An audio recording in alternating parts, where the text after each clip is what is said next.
everyone. So here's another lovely video of a very dear friend of mine. She's more like a family to me. She's my little sister, and when it comes to her career, she's a workaholic. She's a complete people person. She's an adventure seeker. She's a writer as well. I can go on about her. So let's hear what she has to say about her whole quarantine phase. So let's hear her quarantine story. Hello everyone, my name is Aisha. I work as a growth strategist for startups, and I'm currently working on one of my own projects, which is in the sports industry. Frankly speaking, outside quarantine, my days used to be pretty hectic because I used to handle multiple portfolios. So, like, there was no Saturdays, there was no Sundays, there was work always, irrespective of time. Because when you work in different industries, then the whole routine that you have and it's just not like seventh day for me. It's been like the 21st day, because even before the lockdown started, we all started doing work from home for almost 2 weeks in Bangalore here. So the initial few days, like I said earlier, it was hard to get used to or maybe adapt to what's happening. It was, we don't say we don't panic, but this whole thing that you keep reading, like your WhatsApp, your Instagram, your Facebook, the TV, whatever you open, the first thing they show you is COVID-19. So the whole ask was, will there be a day, or is there something or somebody I can talk to who's not going to ask me about the coronavirus? So that got so much around me that I was like, no, this is not happening. We can't, it took some time to get to that reality that for the next 21 days, we are just going to be home and we are not going to step out of home. Neither are we going to meet somebody. We're going to meet somebody in real or talk. So then, I had to literally fight against it, or maybe not lose in front of this whole lockdown and get myself disturbed. So I started trying to find what are the new things that I can do. My husband has a guitar, so then I thought, okay, maybe why not I start learning guitar. So I downloaded Musician and started taking lessons on it. So that's happening. Then I've always loved the way a mandala looks, and I know a lot of my friends who are artists who drew a lot of them. So then I definitely can't draw that great. So I thought maybe, I'll bring that kid in me out and start coloring mandalas. So that was the second activity.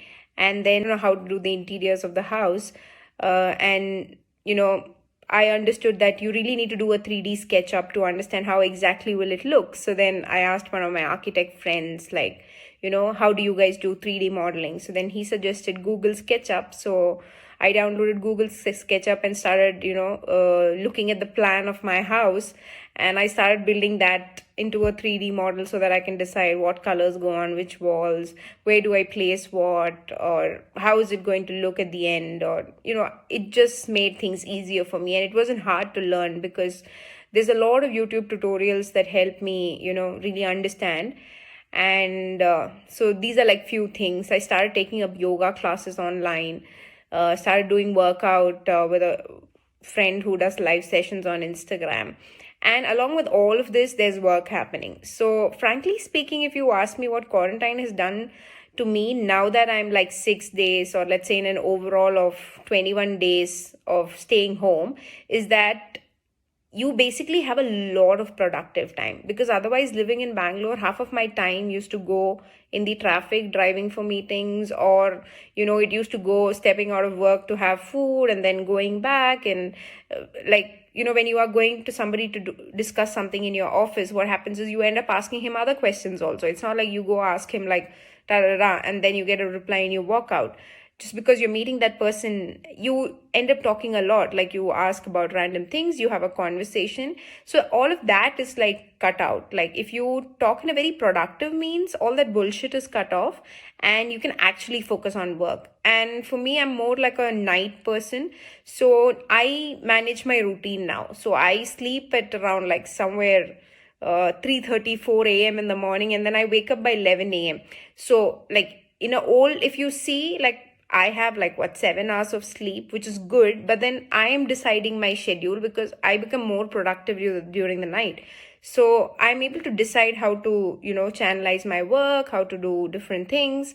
And along with all of this, I'm also trying to work with coronasafe.network, which is developing a lot of tech and, enabling food and medicine delivery system, telemedicine system, all of this for people in association with the government of Kerala. So that is maybe that is what's keeping me happy or satisfied, that in spite of a pandemic across the globe, sitting home remotely, at least I'm able to contribute in like a possible, like whatever possible way I can.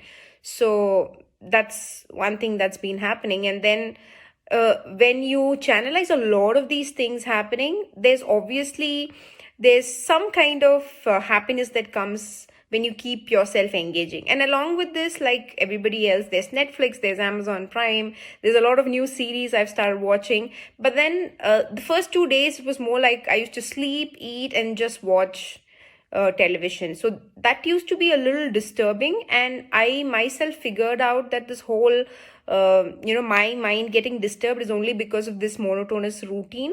But now when I have put a routine, or let's say like a timetable to, let's say these are the 10 things I'll do today, or maybe if there's nothing new, or if I'm bored of my Udemy course, or if I really don't want to do a guitar session, then what I love cleaning. For some reason, I have, minute traces of OCD, but then like cleaning gives me some kind of a pleasure. Cooking does not, which is very weird to say. People are like, dude, you're crazy. But I don't like cooking a lot, so then I don't experiment a lot into cooking. We eat whatever we order, or we manage with eggs or breads and all of that. But cleaning is something I really love. So then I simply walk into my kitchen, I clean my stove, I clean my, all the stains that my maid has accumulated on the different utensils that we use. So all of this happens, and that somehow kind of helps me, like arranging my cupboard, setting up my wardrobe, dusting all the old books that I have, or maybe doing different things inside my house that will make my house look prettier, or maybe cleaner in different ways.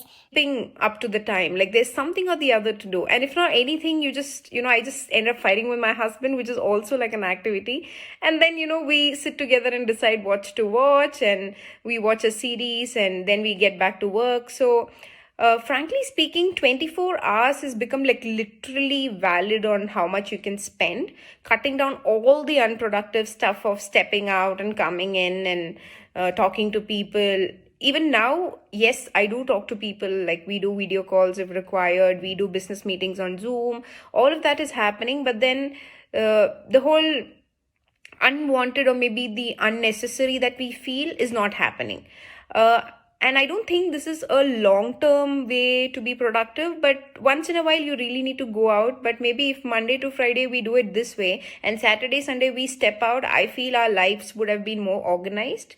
And in one or the other way, it's just making things easier. Like, The other way, it's just making things easier. Like, there's a lot of time. Like, all this while, the only concern was there's no time, or I have a meeting, or maybe that day I can't make it with the friends out, or let's go for a dinner. The problem is one has a time, one does not have a time. So all of this used to just get into different, modes, because everybody has their work, everybody has a different set of priorities, or everybody has something prefixed. But now all this is gone. Like, you ask somebody, are you free today evening? Everybody's free, and then we do a video call, or we just go on a con call and talk to each other. Just getting back to what you actually love doing, or maybe things you really wanted to do. Like the mandala coloring book was in my house for like the longest time, but then I never opened it because two things: I was lazy and I really didn't want to. But now I feel like, okay, let me just open it and start doing it. So I think it's all about you finding what you have inside your house. It can be anything. So it's just that you will have to just get bored like me. You have to feel lazy, sleep for 2 days, mess up your routine, and then just get up and then find what you really want to do. So it's all about how you really want to focus it, or maybe just keep a target that today I'll do something different, or today I'll learn a new thing, maybe learn origami, learn something that you've never done. And then every day for the remaining, now that in 21, 6 days are over, so maybe the remaining 15 days, you keep one thing that you'll do new, then you have 15 new things that you have tried. So maybe that's what is required. And I'm sure this will keep all of us happy and get going with this. And one day we'll definitely get out of this. So that's from my end. I hope all of you are staying home, taking all the precautions, making sure that you clean your hands, and make sure you even keep your house clean, because that is also a part of your hygiene. So stay safe, stay home, and let's hope this pandemic leaves us soon and we are back to the normal life. So maybe we learn how to live like this and then end up being more productive. Bye. Hey again, hope you all enjoyed this lovely video. Thank you so much, Aisha Kuti, for sending me this lovely video. Really appreciate your love and support. I thoroughly enjoyed this cute little video. To all of you, please again, stay home, stay safe, and wash your hands. And we are all in this together. We're going to get through this together. So let's stay home, stay safe. And I love you guys. See you soon. Bye.